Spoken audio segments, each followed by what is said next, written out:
Somewhere in Sweden is this amazing old abandoned boat, which has been sitting here for almost 30 years. I accidentally came across it one day when I was out on a stroll. I love exploring abandoned buildings, so I couldn't wait to take a closer look at this one. I also thought I could do something fun with it. I brought my camera with me with a fisheye lens, so we're gonna make a photo scan out of this.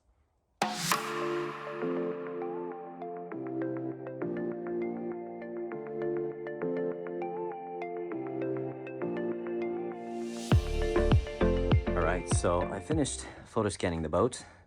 I guess we'll see how it turns out later. It's always pretty scary walking around in these old ships and buildings and all of that stuff, because you never really know how the floor is going to hold up. I didn't actually photo scan this area because I don't want to walk down there, see how much water there's down there. Yeah, so I just settled for this piece over here. Also, I didn't really walk around too much. I'm gonna see how this photo scan will turn out. So I did 2 photo scans, one back here and then one at the front.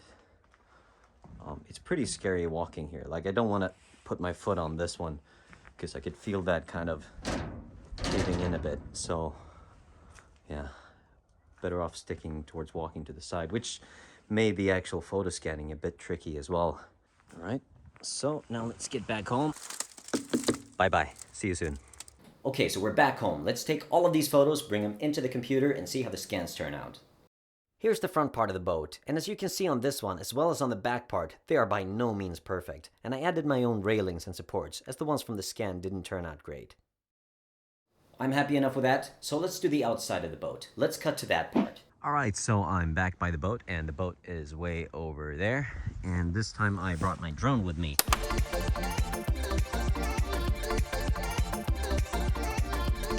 Okay, now we're back from that part, so let's take all of those drone photos, bring them into the computer, and see how it turns out. Okay, so here's the exterior of the boat. Nothing fancy about it, but in a decent enough state.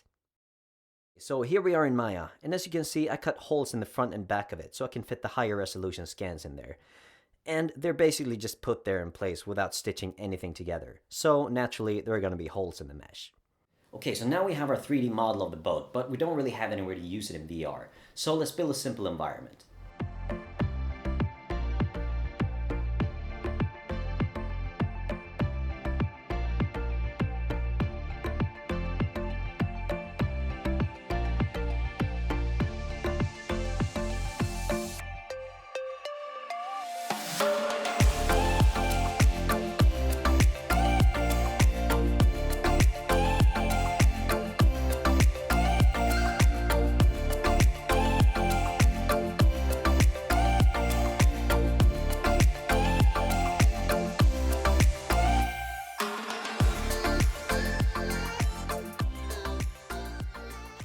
Okay, the project is done. Let's put that into the backpack. Let's find a big location where we can play the game, and let's go.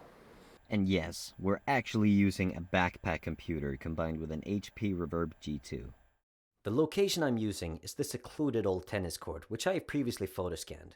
I can fit my maps and assets onto this to make sure I have plenty of room to walk around them in real life.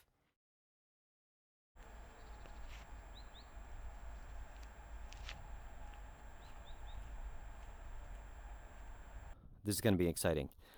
I'm going to open the game for the first time now. Boat scan. Okay, so this is really cool.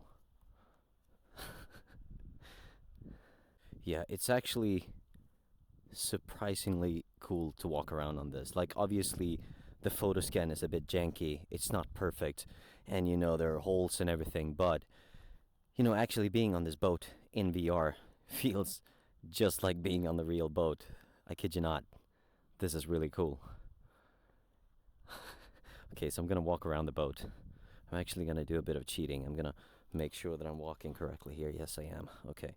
Yeah, so just walking here and just looking down into the water. Of course, it's not really water either. It's just a water texture. Yeah. Okay, so I'm actually walking towards the back of the boat here. Yeah, that's crazy. Yeah, so even though, like I mentioned before, the photo scan is by no means perfect, but it definitely feels like walking on the actual boat. Like, it really reminds me of actually being there. You know, the advantage of walking around with a gaming computer on your back is that you can actually push it so much further than standalone VR.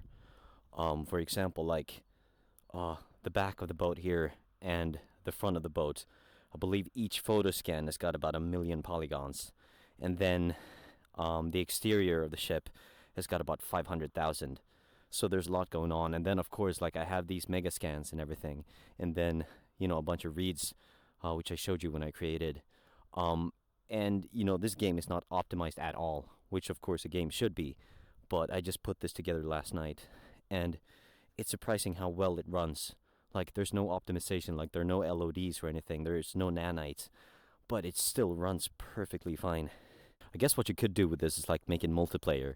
So say like if you're, you're stuck here for some reason, and then maybe I don't know, maybe you have to fight off some crocodiles or something over here. That could be cool. I don't know, like get yourself untangled and then keep going with the boat.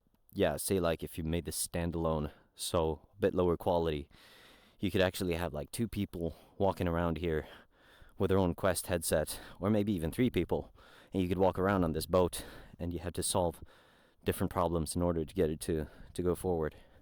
Also, if you look at my previous video, which is called like the world's biggest VR game, when I walk around on this place with a Quest headset, and I mentioned how good the tracking is, which it is. It's like it's got super good head tracking, but I gotta say though, with the Reverb G2 in combination with this backpack, I mean, it just blows it out of the water.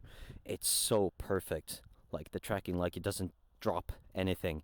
And even though like the surface here is wet because it's been raining, it still handles it perfectly fine, even though like there are reflections and everything. It just occurred to me now that I can actually keep on walking, that there's actually nothing that stops me. But it's like in my head, I just don't want to do it because I feel like, it's just wrong. Because now I'm just walking in the air and I'm looking at the boat like this. And of course, this is the actual size of the boat. Yeah, that's really cool. Okay, so I'm gonna have to cheat again, see how far I can walk over here. Okay. Yes, I'm gonna walk over here and show you the side of the boat. You can see my shadow from my hands down at the bottom as well. Yeah, wow, this is cool. So to finish this video, does it make sense for us all to buy these backpack computers instead of standalone VR headsets like Quest 3 or, their new Pico? And I would say the short answer to that is no. But in a different video, I'm going to explain to you why this is a dream come true for me and why this is what I use above everything else.